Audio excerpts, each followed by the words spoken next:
This is Revelation chapter 22 and verse 6, and it reads, "And he said unto me, These sayings are faithful and true. And the Lord power of the holy prophets sent his angel to show unto his servants the things which must surely be done." I want to give all praise, honor, and glory to Yahweh, Ba'ashem Yahweh Shai, Ba'ashem Rakha HaKodash. Double honors to our apostles, our elders, and bishops of Great Millstone, and salutations to the hopeful elect scattered throughout the four corners of the planet Earth. I'm the brothers Ryan Allah down here at the GMS Virginia camp, back with another lesson through the spirit and power of Yahweh Ba'ashem Yahweh Shai. And pretty much I was just going through the spirit and didn't have anything particular to go into, but the spirit is on me to go on Revelation, and when them precepts come out, you're always supposed to cut on the camera. You gotta strike when the iron is hot. But without further ado, I'm gonna read down a little bit and kind of just flow where the precepts come out through the spirit. I pray and hope this lesson will be edifying, to the elect. But this is Revelation chapter 22 verse 6 again, and it reads, "And he said unto me, These sayings are faithful and true. And the Lord power of the holy prophets sent his angel to show unto his servants the things which must shortly be done." Right? Because that ties into Salakia. That ties into Habakkuk, because it said must shortly be done. Right? So when you go to Habakkuk chapter 2, in verse 1, it says, "And I will stand upon my watch," right? Because every man of the Lord has a particular watch they has to stand. Okay, you have to look at it like clockwork. You have the first, second watch, third, and fourth watch. You know what I mean? And pretty much in those watches is a period of times. So while brothers is scattered throughout the four corners of the planet Earth doing these lessons, right, we're upon our watch. You see a lesson or you see a live, a sit down, street preaching every day of the week. Maybe, Lord willing, probably every day of the week, because sometimes brothers have midweek camps and that could fall on any, particular day. But the point being made is that this word is going all out. So brothers are standing on their watch, reporting things that are being seen, things that are being happening on the planet Earth, prophecies unfolding. We're reporting these things in our lessons, and we're speaking about why these things are happening, because it's of the will of Yahweh Ba'ashem Yahweh Shai. So I'm going to read it again. It says, "And I will stand upon my watch and set me upon the tower and will watch to see what he will say unto me. And I shall answer when I am approved." And the Lord answered me and said, "Write the vision." Right? Those are the prophecies, the visions, right? "And make it plain upon tables that he may run that read for it." Yeah, so the men of the Lord, or the prophets that wrote these scriptures and wrote down these prophecies, they made it very plain upon tables, right? So now when we reread it, we run and we spread the news and everything like that. But now we don't have to physically run like in the ancient worlds where you have a particular, letters or, messages, and they will be, have the king's signet or someone else's signet, and you will have to run once you get the message and send it off to the next person. No, this news is being spread through the internet, through YouTube. Right, so that's how we're running, and we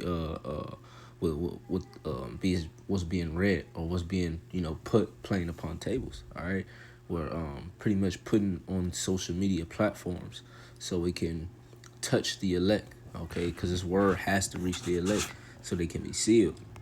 And it says, verse 3, "For the vision is yet for an appointed time, but at the end it shall speak and not lie. Though it tarry, wait for it, because it surely come, it will not tarry." Right. So with that being said, okay, the vision is set for an appointed time. So everything that is happening, okay, via from the scriptures, okay, it was destined to happen at that particular time. So all our job is to watch, see what happens, speak about it in the lessons, pray, fast, right, and do the things that are very, simple to serving Yahweh Ba'ashem Yahweh Shai. So go back to verse 7, verse 6 in Revelation. It says, "And he said unto me, These sayings are faithful and true, and the Lord power of the holy prophets sent his angel to show unto his servants," right? The servants, the prophets, right? Read Amos, the 3rd chapter, right? "Surely he revealeth his secrets unto his servants, the prophets," right? So he has to show the prophets or his servants, right, the things that must happen, right? So it says the things which must shortly be done. And it says, verse 7, "Behold," which means to look, "I come quickly. Blessed is he that keepeth the sayings of this keepeth the sayings of prophecy of this book." Right? I mean, we're supposed to hold on to these things because we have become prisoners of hope. So we hope that these prophecies come to pass because that's all that we have. That's all we was left with was the prophecies, the comforter, the Holy Spirit, right? And pretty much the names of Yahweh Shem Yahweh Shai. All right. Those are the things that are going to be sufficient enough for us. Okay. Mixed with faith. And it says, verse 8, and I, John, saw these things and heard them. And when I heard and seen, I fell down to worship before the feet of the angel. And he showed me these things. Then he said unto me, see thou do it not, for I am a fellow servant and of thy brethren, the prophets. Right. So there you go. The servants, the prophets, the brethren, right? They're all prophets, right? And it says of them which keep the sayings of this book, worship Yahweh Ba'ashem Yahweh Shai, and saith unto me, seal not the sayings of the prophecy of this book, for the time is at hand. What time? The time for these prophecies to be, revealed, for these prophecies to come to pass, right? When you read Ecclesiastes, the 3rd chapter speaks about a time and a place for everything, a time for war, a time to build up, a time to throw down, all right? A time to weep, and a time to laugh and be joyous, right? It's a time and place for everything, and the Lord is very meticulous when it comes to time, because the Lord is very precise about how he do things, okay? And everything happens on time. It says, verse 11, he that is unjust, let him be unjust still. He which is filthy, let him be filthy still. And he that is righteous, let him be righteous still. And he that is holy, let him be holy still. And behold, I come quickly, and my reward is with me, to give every man according as his work shall be. I am the Alpha and Omega, the beginning and the end, the first and the last, right? So with that point being made is what? The Lord is going to reward every man according to his works. So if you want to be a nigga, you want to do, nigga shit and not take heed to this word, not do the work, right? The Lord is going to reward you for that. But if you want to be, diligent, steadfast, unmovable in this truth, okay, brother to the brothers, okay, holding fast to your face, holding fast to the prophecies, paying attention to things that are going on, listening to the commandments and the orders that's been given down, from the heavens above, down through Great Millstone, right, the elders and apostles on down, right? You do these particular things, break down the scriptures right, okay, study to make yourself, to show thyself approved. You do these particular things, hey man, you're not gonna fail, because that's fulfilling the scripture where it speaks in Philippians, okay, give diligence to make thy calling and election sure, man. That is the only way you're gonna have a sure election, meaning you're the chosen one, right? Because elected means to be chosen, right? And you want to be chosen because you don't want to partake of the plagues of Esau or the plagues of the other nations that they're about to receive, okay, via Jacob's trouble, via World War III, all the chaos and the calamities that the Lord is getting ready to bring to Babylon the Great, man. So you want to, hold your head high and believe upon this word wholeheartedly, man. And I'm going to get this real quick. This is Daniel chapter 12 and verse 1. Because I mentioned JT, and it says, and at that time shall Michael stand up, the great prince, which standeth for the children of thy people. And there shall be a time of trouble, such as never since there was a nation, even to the same time.